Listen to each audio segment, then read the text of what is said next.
कैसे ये क्या हाल बना रखे हो स्कूल का? ये क्या हाल बना रखे हो? स्कूल में शराब पी करके पड़े हुए यहाँ पर अच्छा लग रहा है? नहीं सर। फिर ये जेब में क्या है? रोटी? ये कहाँ से लाए हो रोटी? कहाँ का रोटी? हम तो बना है ना कुछ।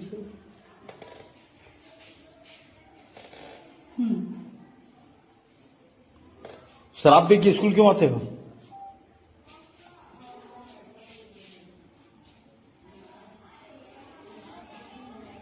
यहाँ का दर्ज संख्या कितना है?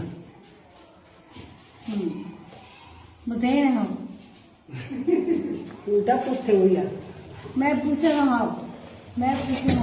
नहीं, यहाँ का दर्ज संख्या कितना है? 40 है। अब हम 40 हो, अब 40 वाला है। जो पूछताछ करना रिश्ते में कर चुके हैं, अब मुझे कोई पूछताछ नहीं करना है। हो गया। आपका ना आप तुम आओ, जैसे करना है तैसे करो। हाँ तो ठीक है ना, तो जो करना हो ये मन कर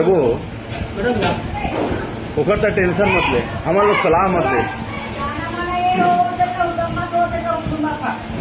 मैडम भाई को ले जाओ ना और समझा उल्टा समझेगा तो उल्टा को क्या दिल्ली तक खड़ा जाओ घर मैडम चल तारा दे डाले चल